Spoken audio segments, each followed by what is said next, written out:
Hello, and welcome to another episode of Metaviews, where we talk about technology, politics, and society, really from a big picture perspective, right? A way of trying to understand not only where we are, but where we're going. And so today I'm thrilled to welcome my new friend, Andriana Lagoudes, who's joining us from Cyprus, to talk about the politics of the future. In no small part, Andriana, because we're both futurists, but I suspect that we are both futurists who are unlike almost all the other futurists who are out there, in that, for myself, I will confess that for many years I resisted the title or identity of futurist because I didn't like all the other futurists out there. Until I realized that I could do it any way I wanted. That, you know, the future is what you make it, so therefore the futurist is what you make it. And I offer that as a kind of introduction, because the first question I wanted to ask you, which we sort of got into when we first met, how did you become a futurist? What caused you to sort of take the title of futurist? And in particular, what attracts you about the future? As mysterious as the future may be. I think the one main thing that forced me into being a futurist is how much sense design thinking makes. So like I've always had a massive drive to be in debates and conversations in academic discourse and talking for hours about philosophy and politics and stuff and figuring out things. But after my design training, I was like, okay, how do we apply all this conversation to real life? And how can we see it become?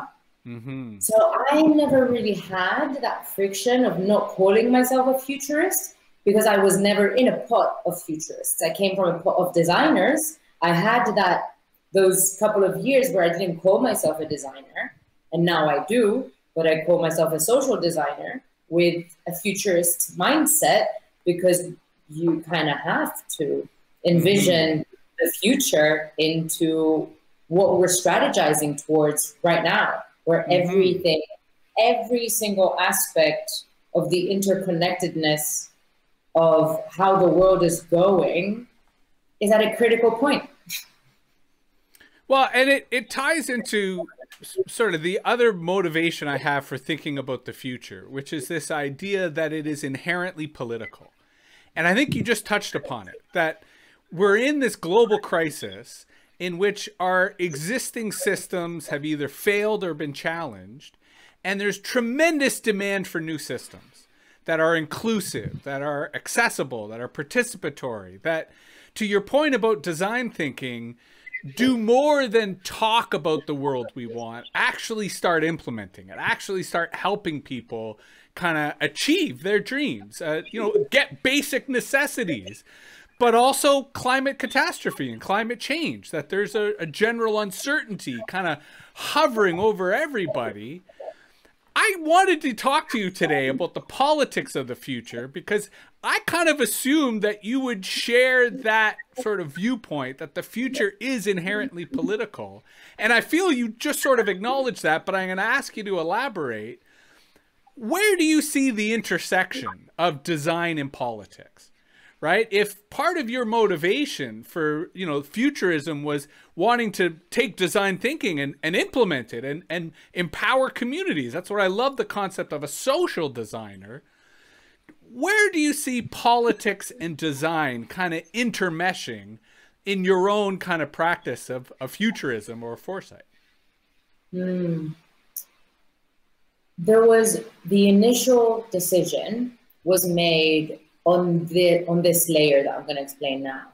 It was, as a designer, do I choose to produce aesthetics for the sake of getting by from today till tomorrow in a lighter way, or do I choose for each and every one of my design choices to have less of a catastrophic impact on the planet? Every choice we make is directly linked to sustainability. And this could be from who we email to get a job with, to the type of material that we choose to create a set of trousers with, to everything. Like if you look closely enough onto every single one thing, it's a political choice, you know, because the personal is political. And then once this was cleared for me that ethics right now in the critical moment in time is more important than aesthetics, then I've created these pathways for me to actually explore the politics that are really important for me. And what I've realized is that in the groups of people who are fighting for a better future, futurists and activists, there's a spiraling perpetuation of anger and depression. And sometimes what really helps with anger and depression is designing politics of the future that are centered in politics of care. So these unbalanced polarizations that we have of the male and the female, the power and the lack of power, the class that owns everything and the class that has nothing, is so detrimental to the fabrication of the soul every single day. If you wake up every single day and you feel beaten down by what you have, then obviously someone needs to provide some care for you. And if this isn't provided by governments and institutions, which has not been for so many centuries, so I don't know why we still ask it from them, then it's my job as a social designer to come through and suggest that, you know what, we can do this for ourselves. We don't need their agency. Yes, they've got big batches of money that they could use for us, but we also have, if I have £5 now, and then I've got 5 friends that have got £5, and we all invest it to create a bubble of our own economy, that is our power creating something new. So I feel like less power does not mean no power. Let's just put it that way. So creating communities is such a detrimental political standpoint for me, because we've seen how the internet and the development of social media has come in, tapped into our brains, convinced us that we are only for ourselves without us even noticing. It's not that we do it consciously, but this is what it does to us. And we forgot that, you know what, I actually could put more of my energy into investing in the people that are around me so that I can have a healthy neighborhood. I'm not talking even about a whole town. I'm not talking about a whole country. I'm talking about the 20 people I know. That's where my power lies. So, and I think there's a massive thing there too. So let me just jump on that, because you blew my mind in a bunch of ways there, and hopefully I'll be able to circle back to many of the brilliant things you unpacked. But you ended on something that I really want to get you to elaborate on, and I'll set it up by teasing it out that you alluded to what I call the kind of ideology of technology as narcissism.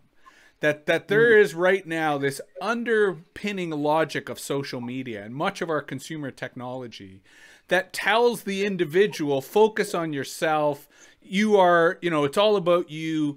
But in fact, collective action and community empowerment is where the path to not just sustainability, but human meaning and healthy relationships. So what are some of the tactics you use as a social designer? What are some of the opportunities that you think communities should be pursuing that counters the pervasive narcissism, that encourages and rewards collective action, that fosters and encourages, you know, people to work together, right? To your point about £5 each, pooling and supporting, I'm even thinking like an hour a day, like, you know, people at home an hour today working together, like that's Wikipedia. Like, it's remarkable how much can be done, and yet we're all divided and we're all stuck on our own. So I'm making no sense, but I'll re-articulate it. What are some of the methods and tactics you use as a social designer to foster collaboration, to foster the kind of collective action, collective activity that I agree is part of the way in which we help people push back against the depression and anger? I think, well, first of all, as a disclaimer, I want to say that I don't see myself, my personal life, as a different entity to me as a social designer. Mm-hmm. Because social interconnectedness is such a definitive part of human life. I can't separate my career and my practice from the way that I am within my community. Mm-hmm. So yeah, this isn't a how to become a social designer. I don't think that's a disclaimer, though. I think that's the opposite of a disclaimer. I think that's the secret to your success. That the personal is the political is not just a slogan, right? It's a way of making sense of our lives. It's a way of understanding and bringing coherence to our lives. So rather than a disclaimer, I think that's excellent context that sort of sets up your perspective as a human being as well as a social designer. Well, great. That was definitely an epiphany that I'm embodying that the society comes first, the community comes first, and then my career. Let's put it that way. That my productivity and my toxic relationship to how much I produce every day to make money does not come first. Yeah. People's well-being comes first. But Andriana, let's be honest, it takes a lot of courage to say that, right? Like, it takes daily struggle with myself for the first 3 hours I wake up. It's not even courage. It's literal existential dread, Jesse. I'm with you. So I would say that's the first statement. Let's call it my manifesto, not a disclaimer. Take that back. And then in terms of social media, the active choices. I was lucky enough to be educated by a pluralistic university 2 years ago called the University of the Underground. And I got exposed to so much literature that I would have never found because, academia is only for people with academic credentials. Yeah. And I was lucky enough to come upon the work of Tristan Harris and one of his co-workers, I don't remember his name right now, who wrote a book, which is a free source, called Stand Out of Our Light. Both of them now run the Center for Humane Technology, and both of them used to be designers in Silicon Valley app developing brands that are massive. We're talking about like names like Google, Snapchat, all of those. And in that book, they break down the way in which, since the 80s, the marketing industry has been trying to invade our attention, invade into our headspace so that we pay attention to what brands need and invest into those brands rather than our own lives. So after exposing myself to the literature that they so open-handedly produced for the world, I started realizing that I can be intentional with my social media. Mm-hmm. I can go through and unfollow all the accounts that don't give me quality in my day. Mm-hmm. So I don't know, girls that are prettier than me, people that are succeeding so much that you don't even know how they got so many followers because you're like, you're 5 years old. How did this happen? It's like watching what they do. How does that help my everyday quality of life? So just being more intentional with that and seeing what kind of knowledge do I circulate within my headspace just by opening up my Instagram. And then I also really, really intensely remember your talk in Not a School last year, where you were talking about how intentionally you have to think about what message you're broadcasting towards the world with your own channel. And I was like, okay, this is also important because I have a need to share some parts of my life. And I have a couple of choices to make here. Am I broadcasting things that are lies about my life? Am I broadcasting things just to make more money? Or am I broadcasting things to demystify what life looks like once you've reached a certain threshold of, oh, they've made it, which is such a phrase that needs so much myth busting. Because what does it even mean they've made it? Because I got 2 good jobs. Does that mean that I figured out my identity for my rest of my life? Yeah. Existential threat, like, yeah. That's where that all comes down. That never ends. So yeah, I would say intentionality with social media is the first thing. Deleting the apps from my phone on the daily, that's another thing. And all the energy that goes into texting people on Instagram now goes into calling people to figure out how their day is going, what type of support they might need, and also making space to say what I need. Because obviously that's not something anyone teaches you to do in life. All they want you to do is get good grades and make tons of money. Mm-hmm. Yeah, those are the first. Well, and I want to tie what you just said to something you said earlier, which was about ethics and aesthetics. And I thought it was profound to argue, and I think you're spot on, that we're in an era in which ethics are more important than aesthetics. And yet, it also strikes me that ethics are an aesthetic. And I mean that both in a substantive way and in a vacuous way. Vacuous in terms of virtue signaling. That, you know, when you were talking about all the people who are more attractive than us or more successful than us, and that is part of the psychology of social media, that it doesn't matter where you are in life, there is someone who makes you feel lesser, right? And that's part of the trap. And virtue signaling is part of that, right? Virtue signaling is all the people saying, oh, I'm more ethical than you, and I am more sustainable than you.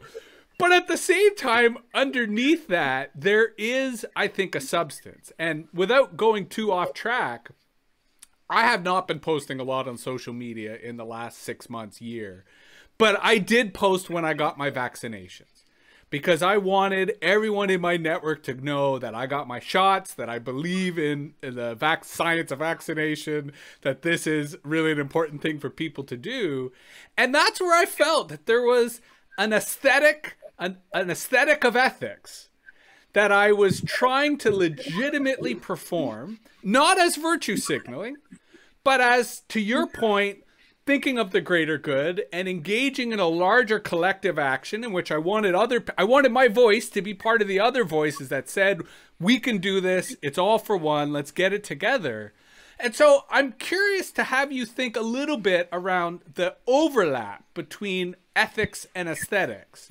Because what you were just describing, like part of what I really admire about you, and this is as an outsider, because your point about the 3 hours of the day where you're just struggling with, oh my God, what do? I so identify with that. But at the same time, as an outsider, I sort of look at you and I'm like, wow, like you're really bringing a coherence to your life that I could learn from, right? A way of kind of, yeah, what I do to make money, that's last. What I do for my community, that's first. What I do for my health and myself, that also comes first. So I'm curious to get you to elaborate on whether there is an overlap between ethics and aesthetics. Because I hypothesize that in order for people to engage in ethical behavior, they have to enjoy it. They have to feel good. They may even want to look good while they're engaging in that ethical behavior. And I don't think that's bad if it results in better ethical behavior. So I'm curious to hear your thoughts on that and whether that's subconsciously part of your own practice, given that as a social designer, you are very much radiating and promoting an ethical approach to our world. So much food for thought. Before I answer that, though, I really need you to tell me what virtue signaling means. I don't know the term. Yeah, so it's a phrase used here in North America to kind of criticize what used to be called slacktivism, which was people who perform activism but don't engage in it, who think that activism is just about posting on your social media profile, but not actually involved in a community group or community organizing. So and I'm sort of thinking out loud, but it's kind of part of the narcissistic culture, right? There's the activist who says it's not about me, it's about the cause or the community. And then there's the activist who says, you know, it's about me, because these issues are going to get me lots of attention and follows and likes. So I'm going to promote this campaign very vacuously and superficious. That's virtue signaling, where it's someone who is so obviously just going through the motions and is only doing it because of the attention and that it receives. And there's been a lot of backlash. There's a big discussion about it here in North America, because I think the people who do the heavy lifting of politics and activism, whether party side or whether nonpartisan, they resent the way in which celebrities and influencers kind of show up for a few hours, take all the attention from the campaign, and then go back to whatever thing they're doing. A problematic explanation, biased as I may be, but that's my take of kind of what virtue signaling is. Fair, but that's a whole debate by itself, because if you're an activist and all you care about is how much exposure someone is taking on the topic, you're clearly ego-centered too. Agreed, 100%. What they're doing is exposing a problem to maybe a platform that they've got, because maybe they're prettier than you and they have more views on YouTube, on Instagram, and even just saying that headline acts as communication towards a vastness of people that wouldn't be exposed to the problem before. I'm not settled on this either. I agree 100%. And part of the reason why I am seeking out individuals like yourself who are not in North America is North America is so narcissistic it can't see past North America. So it's remarkable to how insular our politics here throughout the political spectrum, and how difficult it is for us to get past it in terms of recognizing that. But it does, to your point, evoke the old adage of, you know, good publicity, bad publicity, it's all publicity, right? Whatever attention comes to the cause helps the cause. But there is this larger notion, to bring it back to my original question, you know, whether there is an overlap between aesthetics and ethics, and whether ethics needs an aesthetic in order for it to be more widely recognized as the priority for our moment. Climate change, poverty, pandemics, you name it. What I felt you said that was totally profound is we are in an era in which ethics is tied to our existential angst. And so I'm curious, where does aesthetics come into that? So I battled with this for a long time, because coming from a background of, I studied fashion design in university, and the majority of the conversation was on aesthetics. And I had a burning urge to talk about ethics, but no one from my tutors could actually engage in that expectation that I had. So when I left uni, I almost created this polarity between my designer self and my aesthetic self, because I was like, this isn't going to help anything. I need to learn about all the academic stuff that's going on and all the current affairs, because there's such importance in it. But now that I've grown into my designer identity label a little bit more, I would say, until for the rest of my time, I will advocate for the fact that aesthetics is a common language for some stuff that actual language is not able to communicate. So aesthetics are actually shapes and forms that subconsciously imply urgency to the viewer, make you feel things that a statement couldn't make you feel. Aesthetics plays a vital role in breaking down really difficult information for you so that you can engage with what's critical rather than be so estranged from all the politics that are happening. Because when you hear the word politician, or you can think about it's someone's old uncle that you could never identify with. But the truth is that when you consciously start believing that the personal is political, then you have to see yourself in the politics. Yeah. So one of the ways I've found aesthetics as the driving force to engage is the example of what we do at the social club in Cyprus. This is a group of,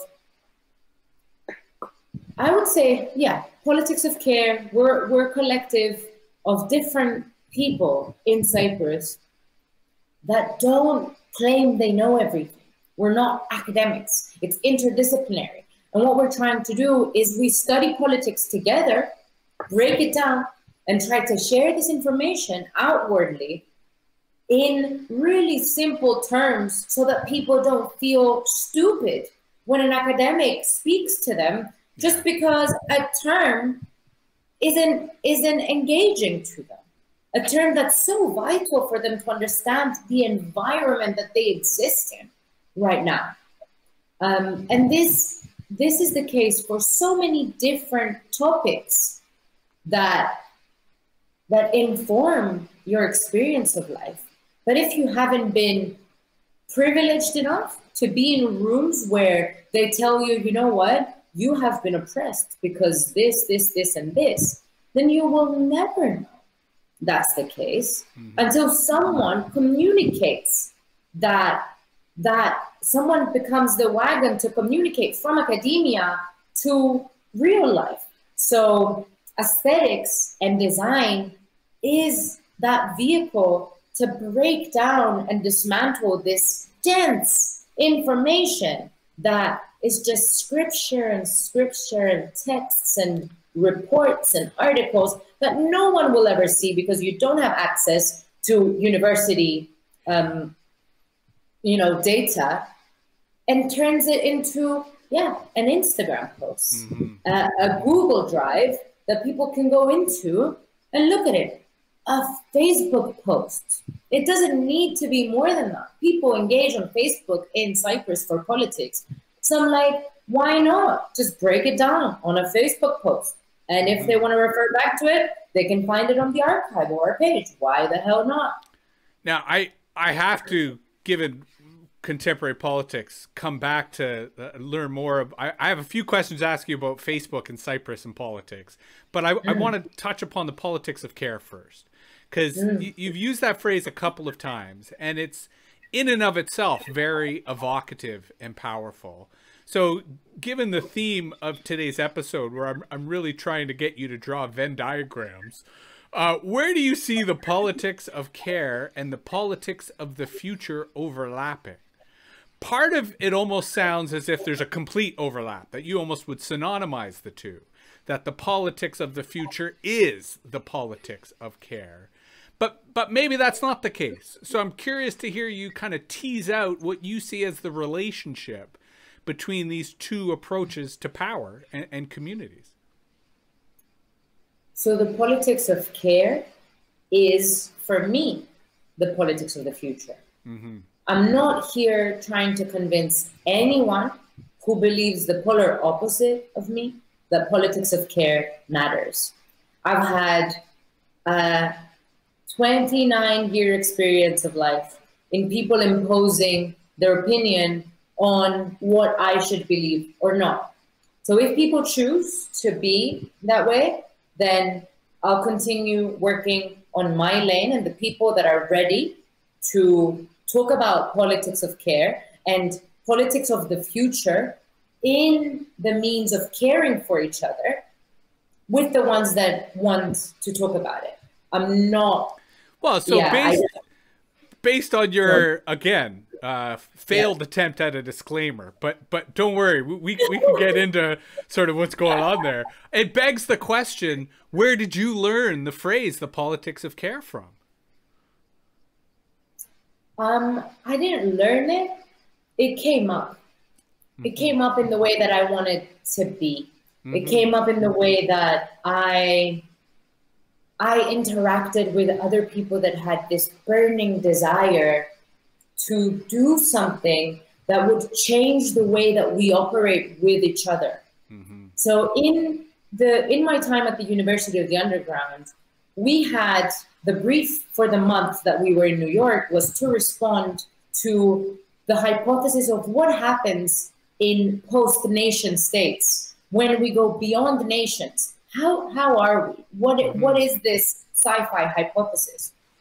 And we were there head to head every single day, fighting and trying to figure out every single political matter from country to country. We were from 20 different countries, our activists and academics and designers and researchers all together trying to figure out how to deal with this.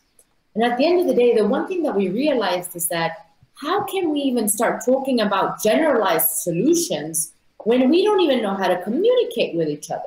How absurd is that?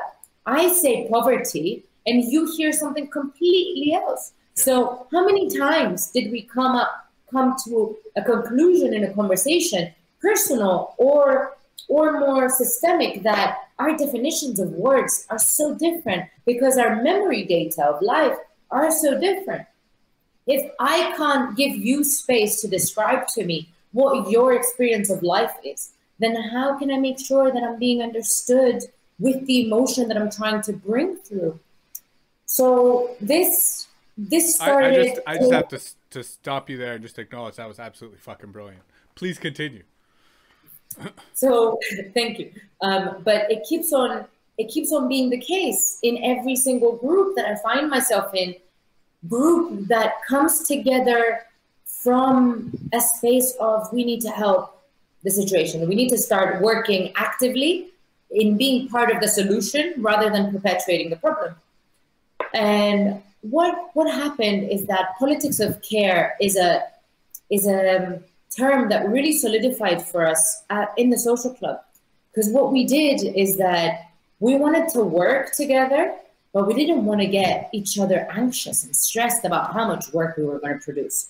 We wanted to get together, but we didn't want to impose our opinion on other people because of the memories that we have. It's like even the experience of identifying as Cypriot, Greek Cypriot, or Turkish Cypriot in Cyprus is one of the most triggering conversations you can have, which is loaded with historical and war shame of such a long time, which is passed down generationally.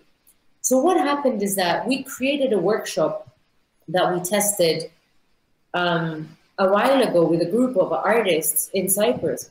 And what happened was phenomenal. We went in as a collective of 7 facilitators. So coming in with plurality and acceptance that we don't all have the same opinion, but we've made space for everyone to say their point of view. Okay. And then so many people we hadn't met, 12 people. And the first section of the workshop, of the 2-day workshop, was to create this circle of a safe space to say, okay, Jesse, what triggers you in a conversation? What can I do to make sure I don't compromise your mental health just by words that I might say, which are terrorizing to you? If I say the word, I don't know, Canada, is that a trigger word for you? Do you want to explain to me why? And then I say that, like, one of the things that I always say is that I can't have people talking over each other. That is complete violation of my mental space. I don't think that's respectful at all. And it triggers me. And when it happens, I want to be able to time out because I can't function in my integrity. So that happened, and we created a safe space. And then we made way for us to start talking about our identity with our identification with our ethnic identity. And it got really heated. And it kind of got triggering too. It took us to the edge. But then the next day, we came back and we started talking from a space of how it was and how it wasn't a safe space. And we regrouped and we respected each other anew. And we set a new framework for what we need to have this conversation in a safer way further down the line. And that was such a profound experience. Well, and if I'm understanding you correctly, the politics of care almost describes a methodology in which you're actively caring for each other as the foundation of then politics. That if you can create that sort of mutual respect, if you can create that kind of mutual aid almost, that it then allows for conflicts and tensions and issues to be debated and discussed in a substantive way, in contrast to what we see here in North America, which is just straight up nonsense, right? Like there is no dialogue, there is no debate. It's just name calling at its best. Violence is really where it's headed. So the politics of care sort of looks at care as the means, as the method by which you can then engage in politics. Is that, am I right in trying to? Absolutely. Absolutely. Because after setting those frameworks of how each and every one of us can be cared for in a political conversation, which is just by itself is such an anti-establishment and revolutionary act. Talk about care before you talk about politics. What? There's always someone who dismisses the idea because, you know, logic is always better and stuff. But also the idea that you can set your own political boundaries is also such a revolutionary act. Being like, you know, I'm willing to talk with you about the way that feminism might be an overly saturated term. I will talk to you if you're a sexist and you're willing to have this conversation, but I will not talk to you if you start telling me that you are, if you dismiss that women get killed because of the power that men have over them. If you're dismissing that fact, I don't want to talk to you. Well, you know? And that's the other, I think, powerful and subtle aspect of what you've described as the politics of care, in that there is an inherent negotiation at work. And to your point, that because everyone is able to define their own kind of political comfort zone, for lack of a better word. Sorry, what was the phrase you used? That everyone could define their own political boundaries. Yes. But I like that you said comfort zone, because this really, really mirrors what happens on the polarization on social media threads now, where people just identify with their opinion and that's it. Yeah. So it'd be really interesting within an online community to see how you can set your political boundaries, but test them again and again, so that you get out of your comfort zone, so that you do tamper with your algorithm and listen to some different opinions every once in a while. Well, I'll admit that I was fantasizing when you were describing that in-person process. I was in my head imagining what it would be like in an online environment. And that could be a fascinating future discussion. But I want to sort of tease out something you said when I first asked you where the politics of care came from. And you said it emerged. And I felt that that was a fantastic frame, because the other subtext that you've been describing is against persuasion, right? Like the politics of persuasion is kind of what the 20th century and propaganda was all about, right? It was this idea that there's this battle of ideas, that the best ideas are going to win, that logic will reign supreme. And all of that has been debunked, right? All of that has been kind of disproven. That, you know, you certainly, for myself and a lot of people like me, you try to persuade me of anything and I will resist. Like, I've just got this instinct in my brain. You try to sell me something, I ain't buying it. You try to persuade me of something, forget about it.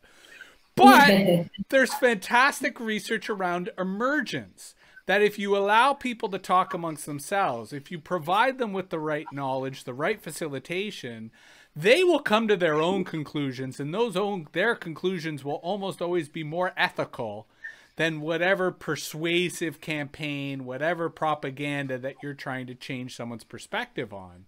So I do want to get to talking more about the politics in Cyprus and kind of Facebook, because that's my own kind of curious angle. But before we get there, I'm curious to have you kind of reflect on persuasion versus emergence. That trying to persuade people is kind of a fool's task, but creating the right conditions for the emergence of ideas that you don't know what they're going to be, but those ideas are going to be better because of the process in which they've emerged, rather than a top-down process that tries to control and engineer an outcome. I'm being kind of abstract. The context here for me is vaccination in the pandemic, and how do you try to get people on side? But I'm curious as a social designer to get you to riff or elaborate on the tension, perhaps, that exists between tactics of persuasion and conditions that enable emergence. First thing that comes to my mind is like, how can anyone persuade anyone into anything if that someone isn't trusted by the one that's trying to be persuaded? If we do a poll right now, who are we going to find being trusting of their own government? Mm-hmm. You know, if all these campaigns and all these forced persuasion tactics to get persuaded come from governments, why would you go? Being anti-establishment is the norm right now, regardless of what background you come from. Yeah, so, regardless of the establishment. Yeah, regardless of if I'm Christian Orthodox, this is what's happening in Cyprus right now.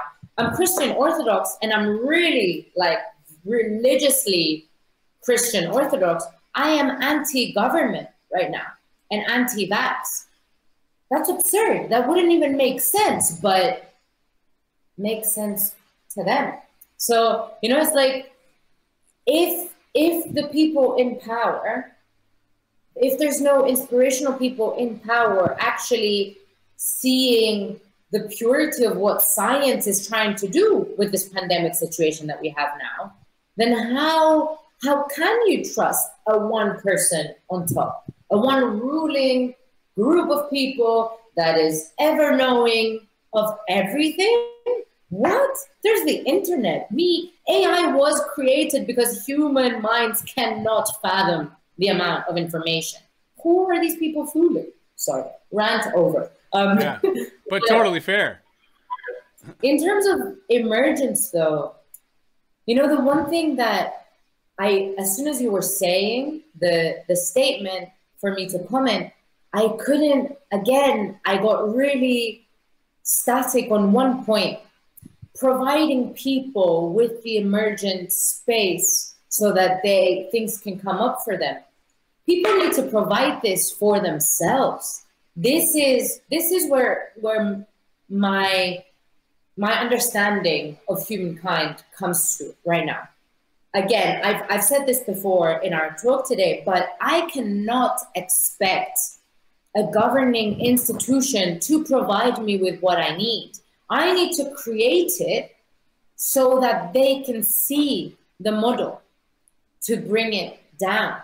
Bureaucracy will always be something that caps human evolution. So if we're here having this conversation, my question would be more like, how can I ask the community I already have what is coming up for them, and us building our own system for that, rather than expecting others to come through. And then global futurist network wise, which is us right now, would be, how can we, as people who understand the interconnectedness we have politically, globally right now, out of Cyprus, out of Canada, how can we come together to create this passing of information to inform each other and create those systems so that we decentralize the power from the cognitive power that people give to institutions and bring it back to what we are needing rather than expecting. Because when you expect something from someone else, you're just giving your power away, aren't you? Now, I don't want to get too off track because I feel that you've just opened up a Pandora's box that I absolutely want to dive into, but I'm going to flag it for the future and say, I think we should do a separate session on the politics of care, because I think the politics of care is absolutely brilliant. And I think what you just described, and I'll use a British political framing for this, you just described a new parliament, right? A parliament that's community-based, that's structured based on care rather than power, that's focused on providing the community with an emergent capacity to address their needs and solve their problems. And so that's literally a parliament, right? It's literally a place in which, you know, parley, in which the people could come and talk amongst themselves. So allow me to use that to segue to sort of what I was trying to get to in terms of Cyprus. A preface question. You recently moved from London to Cyprus. We discussed this previously when we met, but I'm curious for you to revisit it. What caused you to do that? And I say this as someone else who moved from a major center. You know, most people historically, they're like, if you're in London, England, that's the center of power. It's the center of money. Why would you go? And yet, by all sounds of it, you made the best choice, a very wise choice. So I'm curious to hear what went into that process. Why would someone relatively young, successful in their career, an innovator, if I don't mind saying so, you know, why did you choose to move away from where most people, to your earlier point of everyone's telling you what to do and how to make money, I'm sure most of them be like, yeah, go to London, go waste all your money on a tiny flat the size of a closet. What caused you to go against the grain and decide that your ethical efforts, your political efforts, your professional efforts were really best served in Cyprus? I think indicator number one was that I was just so depressed in London. I was privileged enough to be born in a beautiful island in my life. And I know what it feels like to wake up to the sun every day and to be half an hour away from nature. And when I say nature, when you talk about nature with someone who was born in London, they don't like, for my backyard at home is nature for someone who grew up in London. And it goes to your earlier reference on the word of poverty, that the word nature means different things to different people. Yeah. And like, when in more philosophical terms, I am nature, right? My body, my experience of life is connected to nature.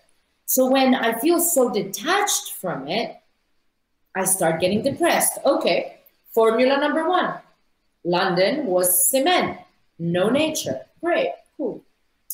Then obviously it was the financial situation of everything. I couldn't have a living situation and be a full-time creative. I couldn't have these two coexist in a way where I could enjoy the things that I wanted to enjoy, that I consider to be bare minimum for what is success for me in my life, which is a flat for my own or maybe one more person to live with, healthy food instead of buying cheap food just to survive, and, you know, just a space to be creative, a studio space, which hopefully now I've got enough space to do this in my own home. But this wasn't the definitive reason why. It felt like, without realizing it, I had put way too much attention subconsciously to be in the center of the world, to start my creative career, which served me well. It really did. I've met people who are in my soul tribe for the rest of time, you know? I've seen examples of me struggling in the same way that I do and trying for the same things that I want to do in my life, which is something I probably wouldn't be able to find. You mean at the crossover of creativity and ethics? I don't think I would be able to find that in Cyprus. Mm-hmm. But politically, it just became more and more apparent that I was putting so much power into changing my narrative into the colonizer's narrative just to fit in, rather than figuring out my roots first, rather than fabricate a narrative that doesn't serve me. And this became apparent when I was applying for funding for different projects, that, you know, my struggles didn't tick a box for councils in the UK. I just didn't tick a box of struggle. And I found that so absurd. So this was a long process that ended up to, fuck this, I'm gonna go back home and I'm gonna go figure out what the politics actually are about in Cyprus, in Turkey, in Syria, in Egypt, in Lebanon, to see what my geopolitical proximity says about my roots of oppression, the illusions that I have in the way that I operate as a brown body, rather than just assume that I am, you know, that all I need is just to succeed in a big city. Yeah. Right on. And look, I have to be straight with you. You have opened so many threads and so many subjects that I want to mine, that we really do. We have to do this again, because I'm having to really pick and choose which topics I go to. I say it this time because as soon as you said the politics of Turkey, I was like, damn, I want to dig into that. And I really want to understand more about the Erdogan regime and the way in which social media and those dynamics are playing out in Turkey. That's something I need to learn more and hear more from you about. But I do want to learn today a little bit more about what's happening in Cyprus. And while the politics of Cyprus could easily be a multi-hour discussion, what I want to do is twofold. The first is to go back to something you alluded to earlier and to stick with our theme today of Venn diagrams and overlap. To ask this question out of nowhere, but it's really not out of nowhere, because we've been talking about these issues, hopscotch and dancing. What impact is Facebook having on the politics in Cyprus? And, you know, those of us not in Cyprus, I would say, have a very superficial understanding of what is, I assume, a very long-term conflict and deep wounds and fault lines that exist in the society. Facebook is obviously relatively new, but it's interesting to see Facebook's impact on national and ethnic politics around the world, because it has been very incendiary.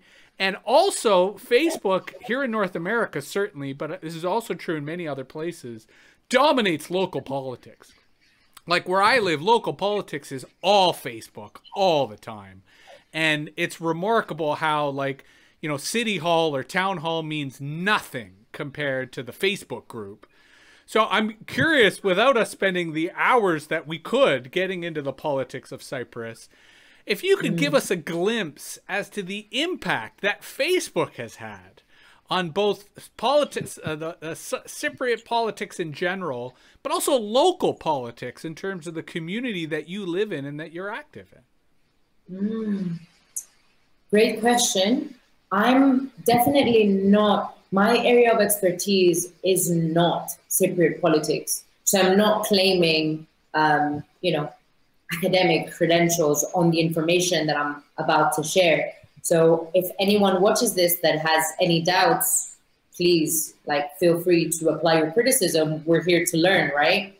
this is why we're having these conversations. And again, this is why I would also say you don't need any disclaimers, because anyone who watches Metaviews, they are going to critique and offer that feedback regardless of whether we've given them permission or not.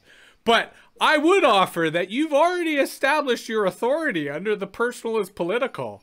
And so far, your personal authority is tremendous. So, please, Andriana, allow me to say you need no disclaimers.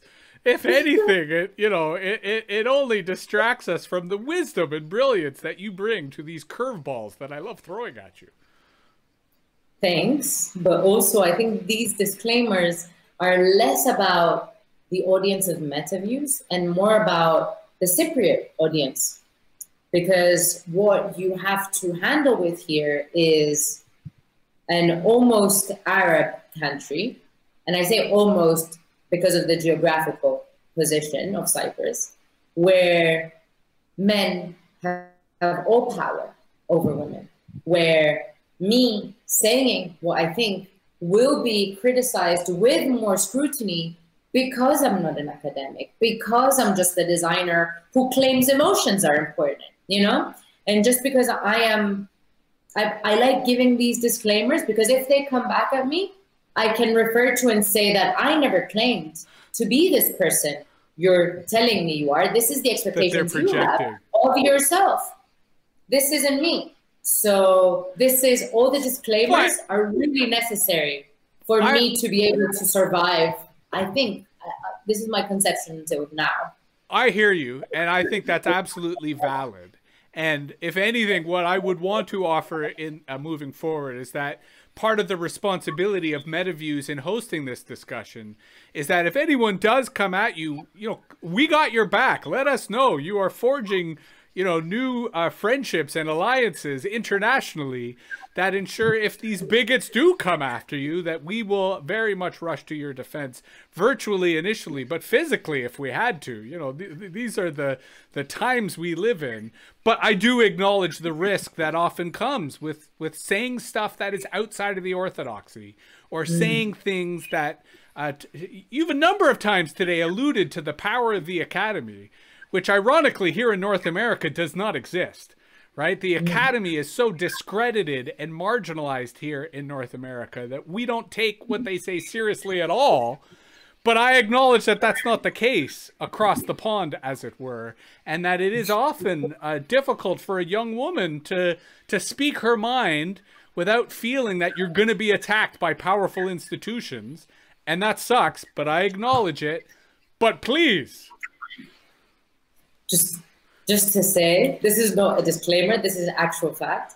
I'm not even afraid of powerful institutions. It's not powerful men that take up most of the time.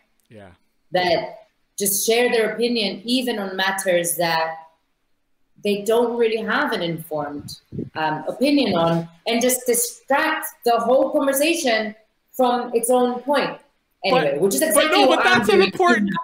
I think we're mining gold here. I think we're getting into some really interesting subject matter, because I'm flagging this as a future topic. I think what you're talking about, without being too hyperbolic, are the fascists.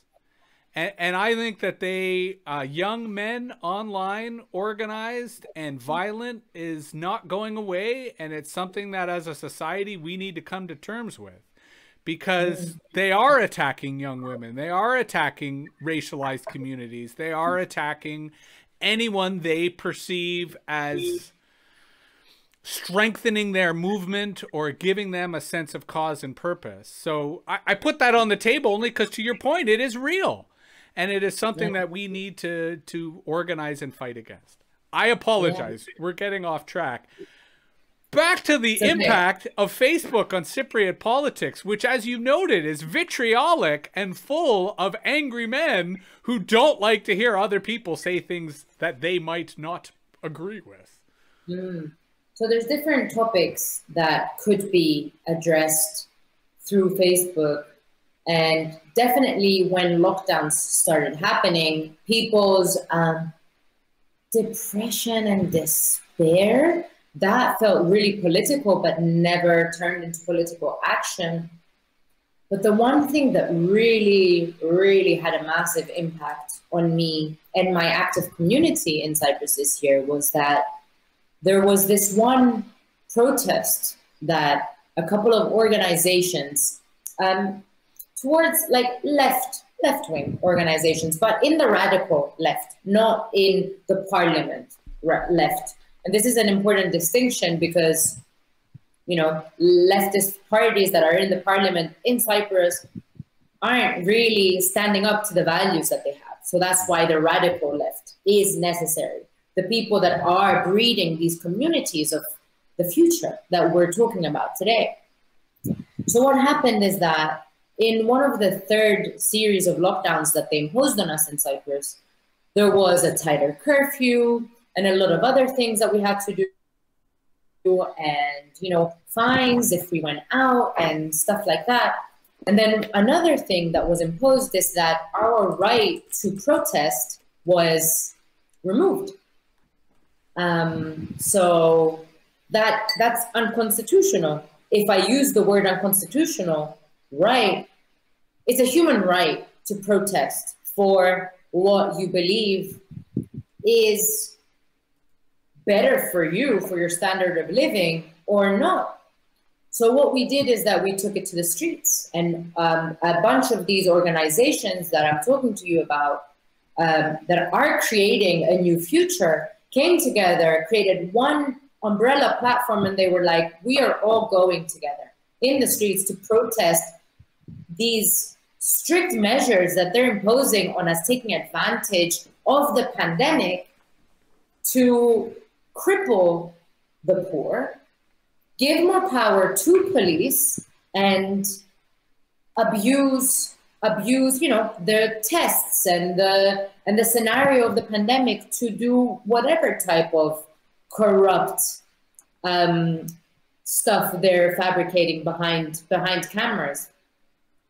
And when that protest happened on the 13th of February, we were like 300 people, and there were so many policemen there, ready to beat us up, ready in a combative manner to kick some ass, because people were asking for the right to protest for what they think is right.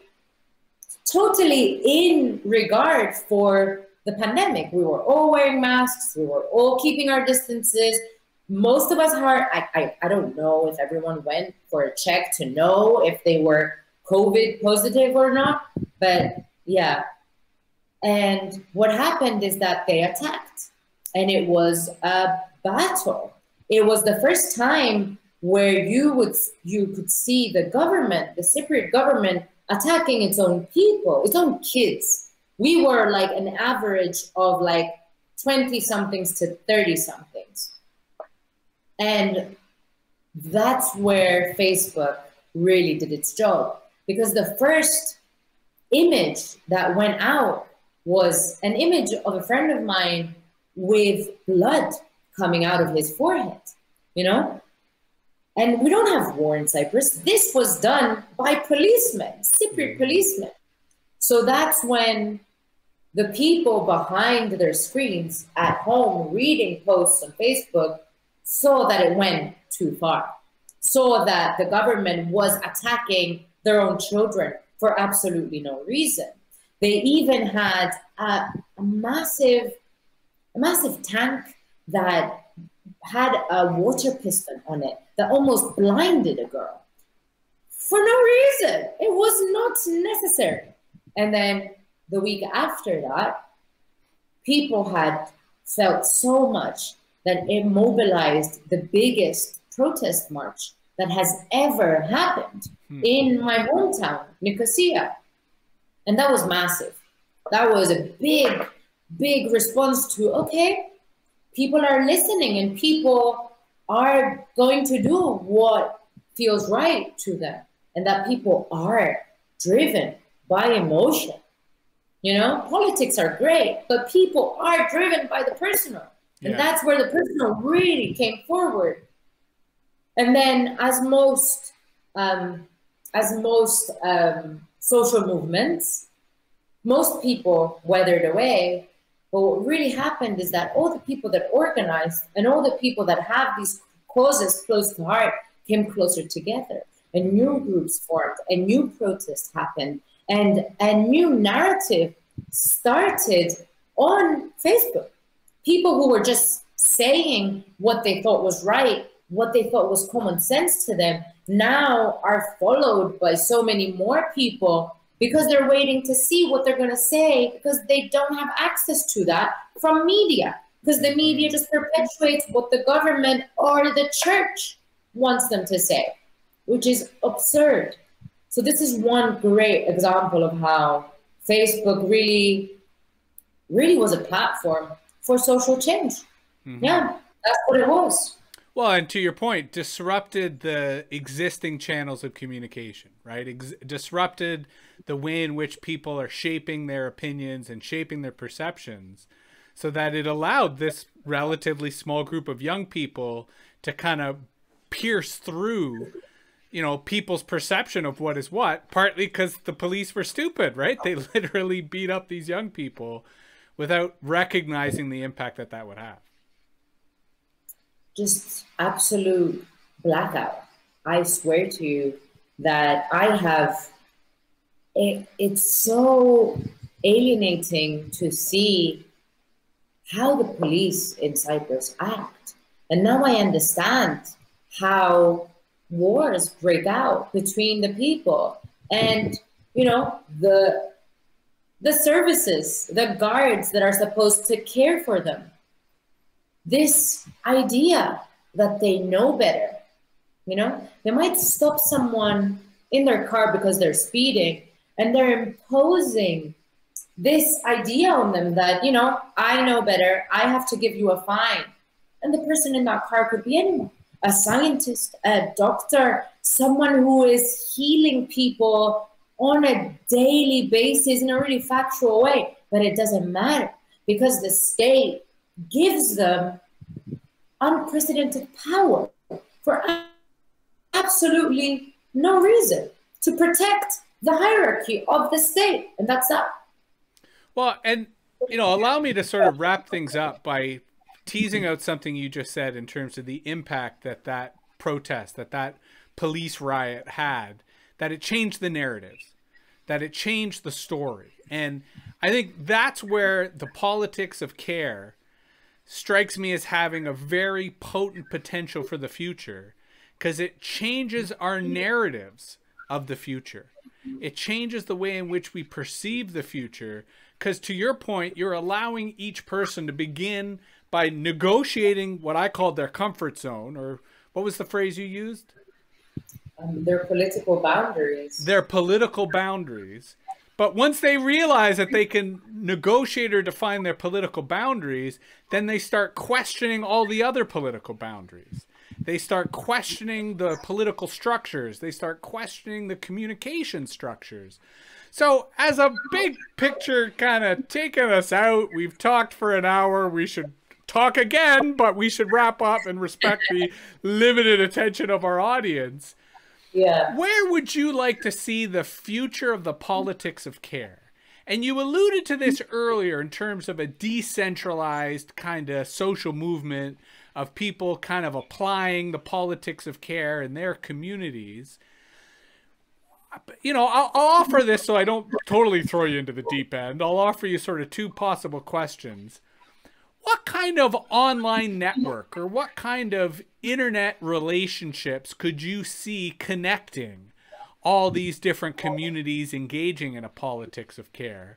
And then how about this as a crazy, and I'm not asking this question because I believe in it. I'm asking this question because the interviewer in me thinks that it's consistent.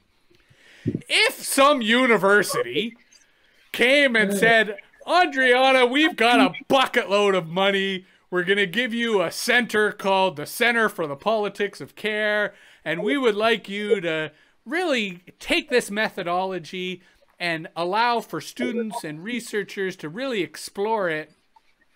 What would you do? So that's a two-parter. What role does the internet play in the politics of care? And if you did have an academic carte blanche that allowed you to research and empower students to do all sorts of crazy stuff, what would you do? No pressure.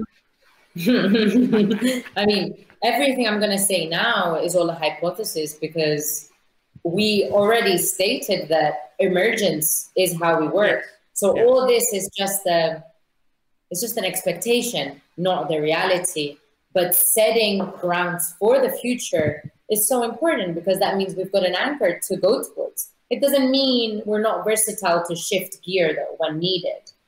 Because as we said, everything in the world right now is so critical that adapting is the only thing we know we're going to have to do.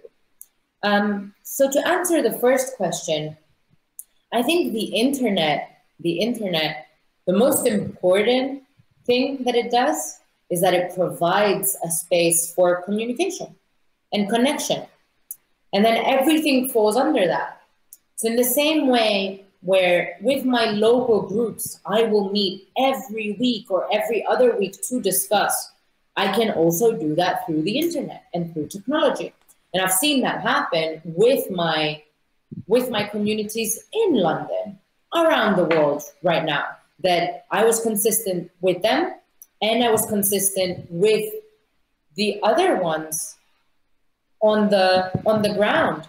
And the same impact happened where we build a common consciousness and we keep on building it because we show up committed to each other. That's the first thing. But to be frank, I would not want the politics of care to start from social media. I wouldn't want it to start from platforms that have something to gain from my interaction, that gain that they have to get isn't able to get criticized by me and the community that I will bring forward. Because if I start getting ads about things the algorithm thinks I might want, then straight away my liberties are being reduced. If me and the community builds an algorithm to help us filter through the internet, that's completely different. That's on our active choices. But I would say that I'm going to use the second question as a starting point to this, and I'm not gonna take too long to answer it, because this is me, soundboarding a life I would really want to manifest. If a university came and wanted to fund everything, I would have to make sure that they're doing it for the right reasons. Because I don't need university funds to do this. People care. So I've already got 5 people that can do a low level of engagement, and we could have a full-blown working community in 5 years, in 10 years. I'm in no rush. All I'm trying to do is survive every day. So I'm not rushing to be someone by the end of the day, right? So as soon as you said it, I was like, nope, no university. If it was coming from a supervisor that I've studied their work and I'm like, oh, their heart is really in the right place, and I can have a one-to-one conversation, a series of one-to-one conversations with them to figure out where they're coming from and why they want me to be part of building this outreach program, then maybe there, because it's more like we're starting a company together. I'm not going to become a co-owner with someone I don't trust. So I'd much rather go into a simulation of this with you that it already seems that we're so targeted towards the same direction in the world, even if we're across the world from each other, rather than accepting money that I don't know where that money comes from. And that's where, again, the only university I could think of that I would accept this from is the University of the Underground, because I trust them. They've shown their intentions of why they're doing what they're doing. But Well, yeah. and I think that's a fantastic answer that really wraps up what's been a really fascinating discussion. And to bring it full circle, you know, there's been a couple of incidences here in North America, one that's been really famous, one that's less so, that kind of touches upon what you just described. You know, one was Google and how Google fired their chief AI ethicist, and the optics of them firing their ethicist because the ethicist was really just trying to raise ethical issues. And at the University of Toronto, the faculty of law hired an ethicist who one of their major founders forced them to rescind the offer because the person is basically pro-Palestinian. And it's then created this whole ethical mess of you hired someone as an ethical position, but then you anyway, it's just, it gets into the optics of ethics and how universities are just swamps when it comes to the unethical kind of posturing of ethics in behind just corrupt money and the way in which that money tries to influence politics and perception. So I need to have you back to continue our conversation. You have opened up so many brilliant ideas that I want to explore and get into further. I think that there is a tremendous opportunity to, like, most of the ideas that I've gotten when you were describing this were around the politics of embodiment, of how we are human beings because we have bodies and we live in communities, and we should be focusing on taking care of our bodies, taking care of our communities, and taking care of each other. And you said something super brilliant in this last answer, which was, I don't need to worry about money because I have care. And it may not have been those words exactly, but it did strike to me that the inherent profound power of the politics of care is that care is what we need. That if we can teach ourselves how to care for each other, if we can teach our communities how to care for each other, everything else is going to kind of work out and build upon that foundation. So again, this has been fantastic. Thank you very much, Andriana. I have learned so much today, but we have to do this again. What's going to happen is your ideas are going to percolate in my head. I'm going to have all these brainstorms around the politics of care, and I'm going to want to ask follow-ups, and I'm going to want to know more. And 100% I want to talk to you about Turkey and Syria and the larger politics of the region, because there is so much going on, whether just in radical politics or just in terms of tyrannies and the transformation of the state into a much more violent, a much more openly tyrannical kind of entity. That I think that would be a fascinating subject to get into deeper and explore further. I do need to say a big thanks to Danger Darren, Real Sam Gemini, and Texan Space Agency, who have been hanging out with us. And they all also express gratitude to you, Andriana, in terms of the brilliant ideas that you've been sharing. You've been blowing all of our minds. And a big hello to all the folks watching us in the future. And if you happen to be a bigoted man who did not like some of the things we've said today, go fuck yourself. We really don't care what you have to say. Go find someone else who would like to hear what you have to say. But if you would like to offer constructive criticism or feedback, by all means, post in the comments below. Yell at us on Twitter. Andriana, before we end, is there anything you would like to offer, either as final words or where people could learn more about the work you do and the organizations that you think are fantastic?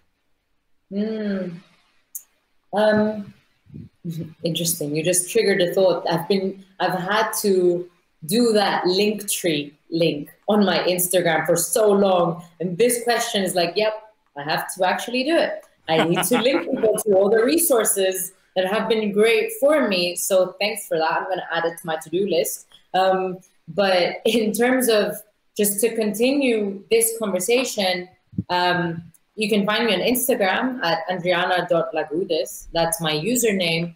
And I'm also on Twitter. And then my website, if you want to go into more depth on the projects I work on, is just my full name.com. But other than that, no final words. I don't believe in beginnings or endings. Everything is an ever-ending loop. Nothing is linear. And the biggest thanks is to you, really, because we ended up in the meta room of a live event, and we both trusted the fact that, you know, we're both pretty fired up about finding a new way to exist in this. And I'm still going to be here, you know, watching myself in my existential dread of every single day until it leaves me, and I'm happy with how I'm leading my life on the daily. But I mean, until then, it just is what it is. And thank you so much for trusting that instinct that we had to start this conversation from somewhere. And yes, we do need to do this again, but we also do need to do it in the other way around, you know? You're the person behind Metaviews, and you like talking about everyone else, but do people really know how your brain works? I'm pretty sure people would like to know. You are very much you are addressing my secret methodology, which is to always shift attention away from you, and that way you become even more attractive as this mystery that people want to learn more of. But I do agree 100%. Sorry. Well, and that's where I didn't I? No, not at all. It's a sleight of hand that I am thrilled when people discover. So I would say at any point, anywhere, anytime, ask me questions. I will always answer to you honestly, because you have so blown my mind today with the politics of care that I feel that my existential angst has been aided tremendously. And I'll close by agreeing with you that the process is the purpose. Right? The journey is the point. The path is why we're here. We bumped into each other quite happily as our paths coalesce. But I think our paths are very much one and the same now, because wherever you're going, I'm following. You know, yeah. So we will do this again soon. Thank you very much. Thanks everyone for tuning in, and we'll see y'all soon. Bye. Take care.